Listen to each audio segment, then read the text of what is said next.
Welcome everyone. This is Lead 421 Organizational Design and Engagement, and my name is Mark Vermillion, and I have the pleasure of teaching this class for this particular semester. Just wanted to take a brief moment and kind of walk you through a little bit about the class. This particular video, while it's short, sort of think of it as akin to the first day of class, where we'll talk about some logistics in the class, like the syllabus, the Blackboard shell, how the class is structured, those types of things.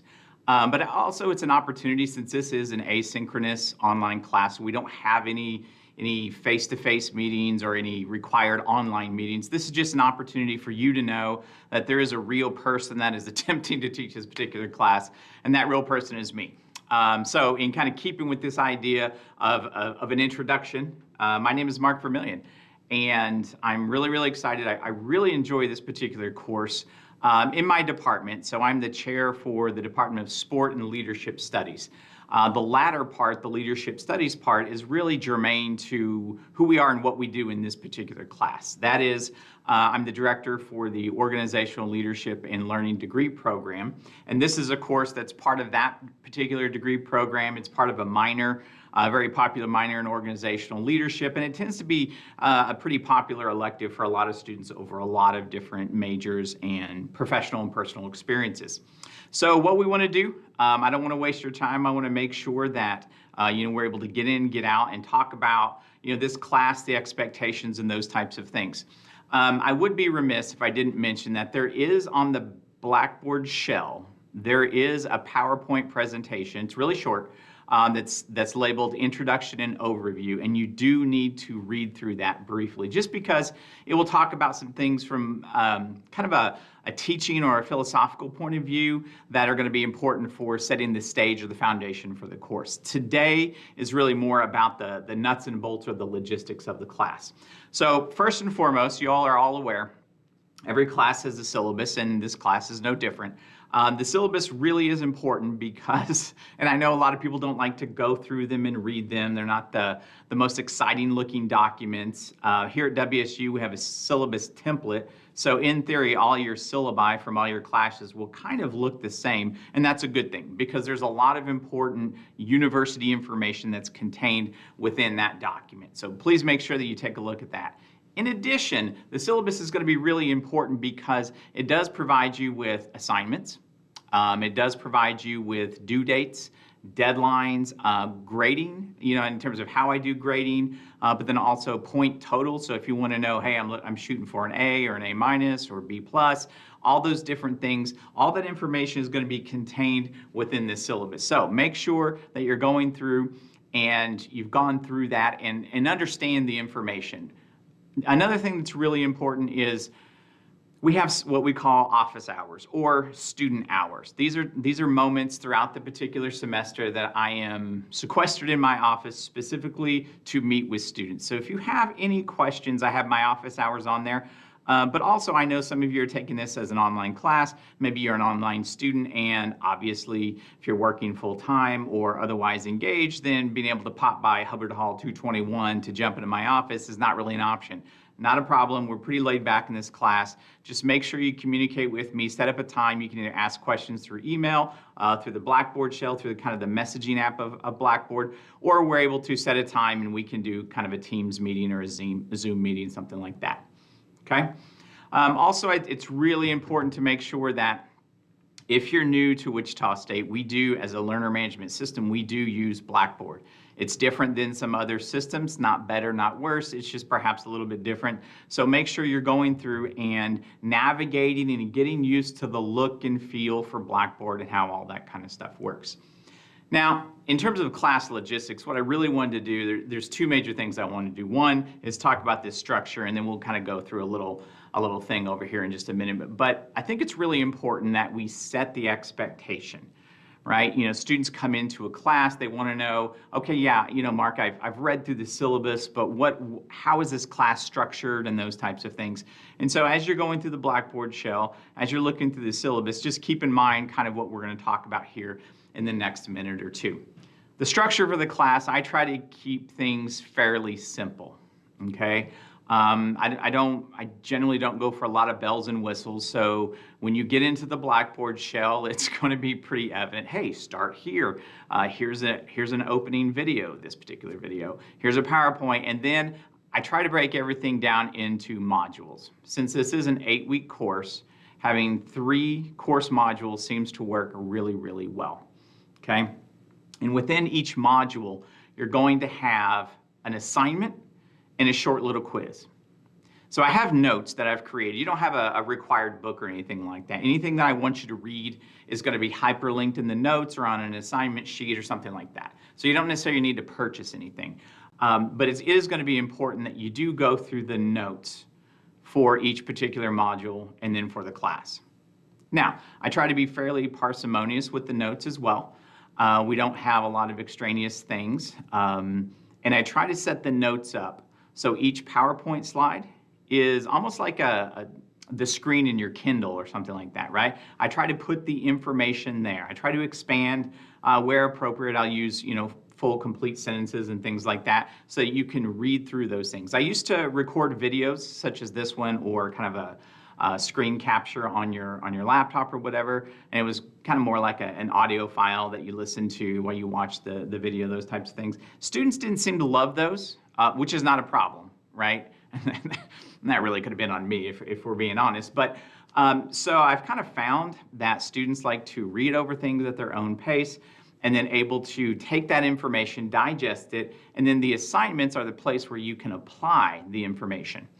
Okay, now this is a college university class, so we need to do our auditing and make sure that we're ticking off the boxes of the learning objectives and knowledge and things like that.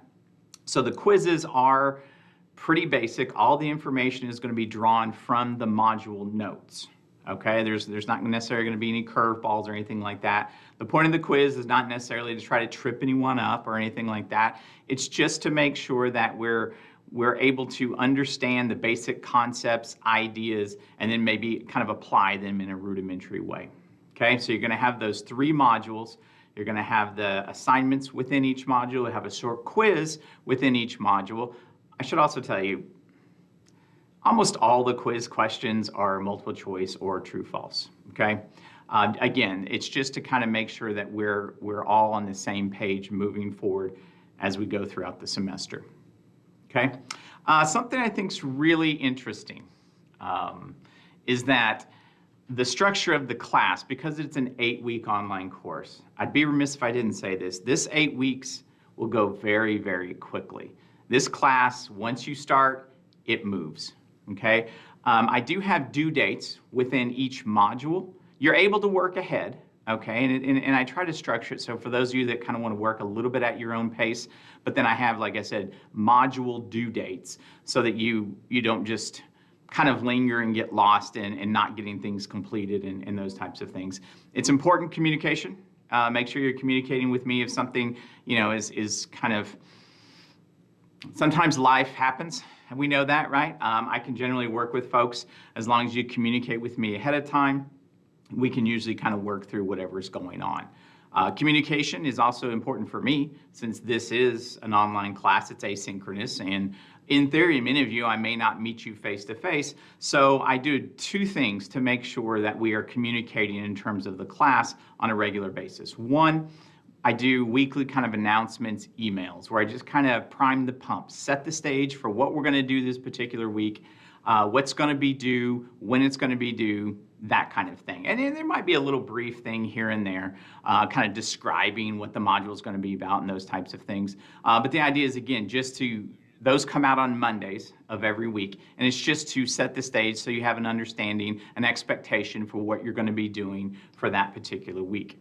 Secondly, I am an avid user of the university's what's called SEAS reporting, Student Early Alert System. And this SEAS report is a really easy and great opportunity for me as a faculty member to let you know what's going well, or more importantly, what's not going well. If you're kind of falling back on deadlines, assignments, quizzes, those types of things, I can go into this system.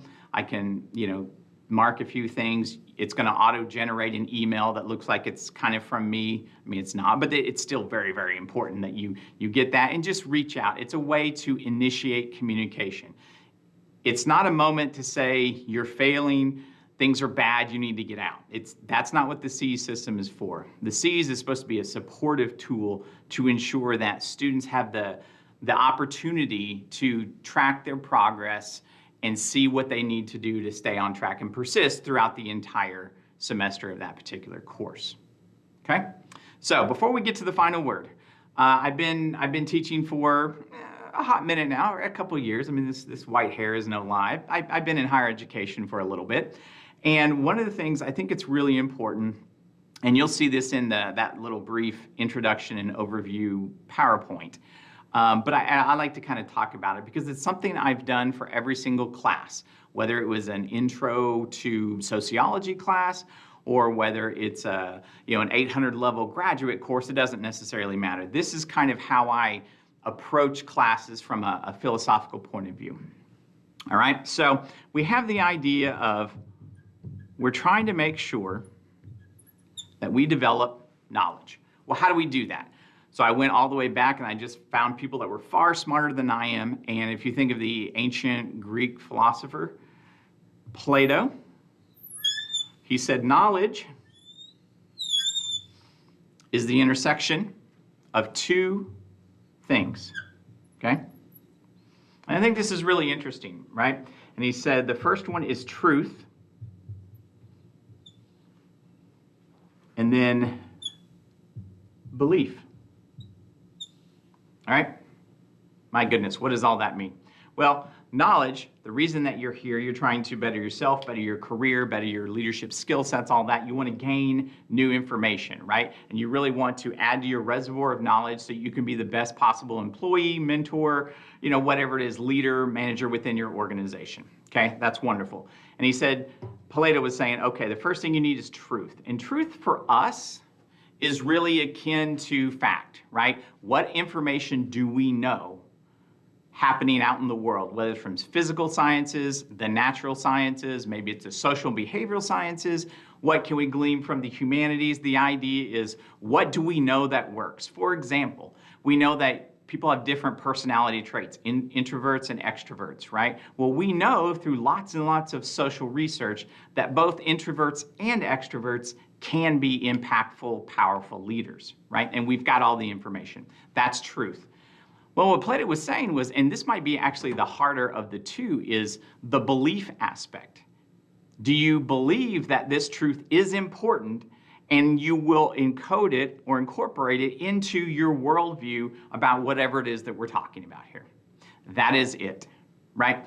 We have a lot of people that, as conversations go back and forth, they may see one statistic in different ways, right? And this is the belief part.